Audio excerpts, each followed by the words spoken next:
मी पुन्हा येईन असं म्हणणारे देवेंद्र फडणवीस खरोखरच पुन्हा आलेत। आता ते महाराष्ट्राचे नवे मुख्यमंत्री असतील। फडणवीस यांच्या नेतृत्वात एकट्या भाजपनं 132 जागा जिंकल्या। पण ही कमाल काही पहिल्यांदाच नाही, तर देवेंद्र फडणवीसांच्या नेतृत्वाखालील भाजपनं 2014, 2019 आणि आता 2024 अशा सलग 3 वेळा 100हून अधिक जागा जिंकण्याची किमया साधली आहे।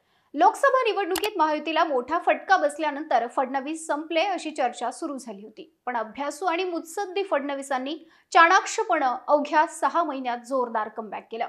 गेल्या 5 वर्षांच्या काळात फडणवीसांचं मुख्यमंत्रीपद 2 वेळा हुकलं होतं। यावेळी ते मिळणं सोपं नव्हतं, पण मैं समंदर हूं लौटकर फिर आऊंगा असं म्हणणारे फडणवीस पुन्हा आलेत। पण ते पुन्हा कसे आले, त्यांचा आतापर्यंतचा राजकीय प्रवास कसा राहिला आणि आता मुख्यमंत्री म्हणून त्यांच्या समोरची आव्हानं काय आहेत हे आपण या व्हिडिओतून पाहणार आहोत। नमस्कार, मी Madhuri Kumkar, for the People News मध्ये आपलं स्वागत। व्हिडिओला सुरुवात करण्यापूर्वी आपण चॅनलला सबस्क्राइब करा, लाईक व फॉलो करायला विसरू नका।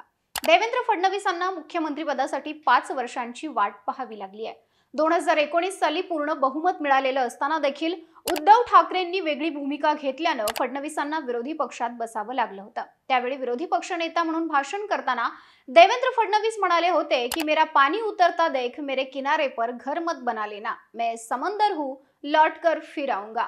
ते शब्द फडणवीसांनी खरे करून दाखवलेत। देशातील सर्वात तरुण महापौर पदाचा विक्रम हा फडणवीस यांच्या नावावर आहे। वयाच्या 44व्या वर्षी मुख्यमंत्री होणारे देवेंद्र फडणवीस हे भाजपचे महाराष्ट्रातील पहिलेच मुख्यमंत्री ठरलेत आणि त्यांनी मुख्यमंत्री पदाची 5 वर्षांची टर्म देखील पूर्ण केली होती। पुढे 2019 साली भाजप शिवसेना युतीला बहुमत मिळाल्यानंतर मुख्यमंत्री पदावरून बिनसलं आणि उद्धव ठाकरे हे महाविकास आघाडी सोबत गेले। महाविकास आघाडी सरकार हे 2.5 वर्ष टिकलं। अंतर्गत बंडाळीमुळे महाविकास आघाडी सरकार पडेल असं फडणवीस सातत्यानं म्हणायचे।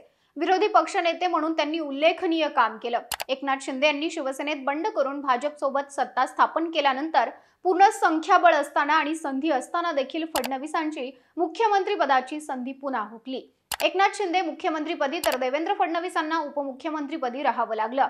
2.5 वर्षानंतर पुन्हा एकदा संधी असताना मुख्यमंत्रीपद हातातून निसटलं होतं। ही फडणवीसांच्या संयमाची पुन्हा एकदा परीक्षा होती। शिवसेना पक्ष फोडल्याचा मोठा आरोप फडणवीस यांच्यावर झाला। त्यानंतर अजितदादांना सोबत घेतल्यानंतर देखील फडणवीसांवर मोठी टीका करण्यात आली। परंतु उपमुख्यमंत्री म्हणून काम करताना देवेंद्र फडणवीसांनी पक्षवाढीसाठी प्रयत्न केल्याचं दिसून आलं। फडणवीस यांचं महत्त्वाचं कौशल्य म्हणजे मुद्देसूद मांडणी। कुठल्याही विषयाचा व्यवस्थित अभ्यास करून मुद्देसूद मांडणी करून ते बोलतात। त्यांचा आणखी एक गुण म्हणजे ट्रोलिंग सहन करण्याची क्षमता। त्यांनी ज्या टीकेला उत्तर देणं गरजेचं आहे त्या टीकेलाच उत्तर दिलं। देवेंद्र फडणवीस गेल्या 30 पेक्षा अधिक वर्षांपासून सक्रिय राजकारणामध्ये आहेत।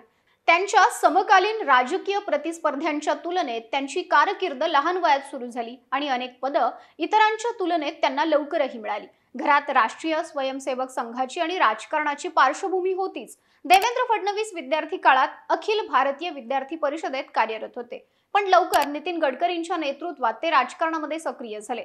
1992 मध्ये ते नागपूर महापालिकेत 22व्या वर्षी पहिल्यांदा नगरसेवक झाले। इतक्या कमी वयात नगरसेवक होणारे ते पहिलेच होते। तिथून त्यांच्या राजकीय कारकिर्दीची सुरुवात झाली। पुढे नागपूरचे सर्वात तरुण महापौरही ते बनले। पण फडणवीसांचं लक्ष त्याहीपेक्षा मोठं होतं।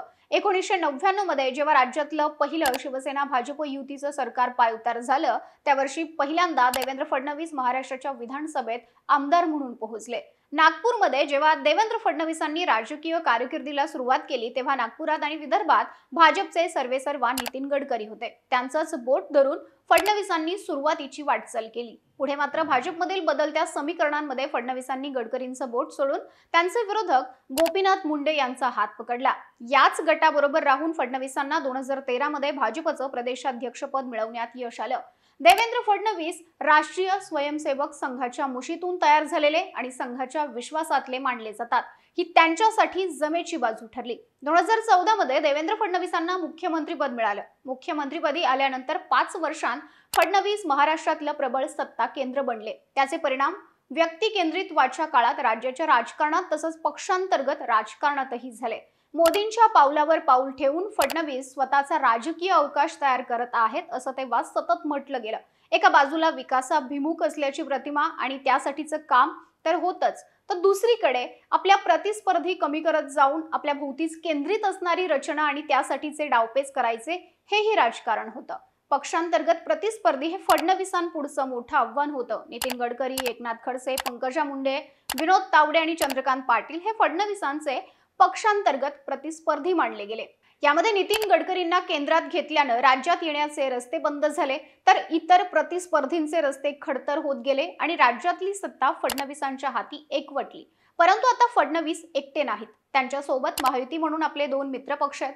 त्यामुळे पुन्हा एकदा देवेंद्र फडणवीस यांच्या हाती महाराष्ट्राची सूत्र आली असली तरी आता मुख्यमंत्री म्हणून काही आव्हानं देखील आहेत. मराठा आरक्षणाचा प्रश्न आहे. ज्या योजना सुरू केल्या आहेत त्या योजनांचं पुढे काय? जनतेची दिशाभूल होईल असं काम केल्यास याचा फटका स्थानिक स्वराज्य संस्थांच्या निवडणुकीत बसू शकतो. निवडणुकीपूर्वी महायुतीने महाराष्ट्रात लाडकी बहीण योजना सुरू केली. आता ही योजना पुढे कशी सुरू ठेवणार? लाडक्या बहिणींना दिलेलं वचन पूर्ण केलं जाणार की त्यात काही बदल होणार? महाराष्ट्रात रोजगाराच्या संधी निर्माण करणं हे महत्त्वाचं काम मुख्यमंत्री म्हणून फडणवीस यांच्या समोर असणार आहे. महाराष्ट्र आरोग्य क्षेत्रात कशा प्रकारे मजबूत होईल, कशा प्रकारे त्यामध्ये सुधारणा करता येतील याविषयी फडणवीसांना मुख्यमंत्री म्हणून काम करावं लागणार आहे. शेतकऱ्यांचे प्रश्न आहेत, पाण्याचा प्रश्न आहे, वाढती गुन्हेगारी आहे, महिला अत्याचार, महागाई, मराठा आरक्षण मुद्दा असे एक ना अनेक प्रश्न महाराष्ट्रात अत्यंत गंभीर बनले आहेत. अशा वेळी मुख्यमंत्री म्हणून फडणवीस हे प्रश्न कसे हाताळतात हे पाहणं औत्सुक्याचं राहील. महाराष्ट्रातून मोठ्या प्रमाणावरती उद्योग हे गुजरातला जातात असा आरोप विरोधकांकडून सातत्याने केला जातो. राज्यात शिक्षित बेरोजगारांची संख्या मोठी आहे, त्यामुळे त्यांना कशा प्रकारे रोजगार देता येईल याकडे आता फडणवीसांनी लक्ष देणं अतिशय गरजेचं असणार आहे. यासह फडणवीसांसाठी महाराष्ट्रातील जातीय द्वेष कमी करणं किंबहुना तो संपवणं हे एक महत्त्वाचं आव्हान असणार आहे.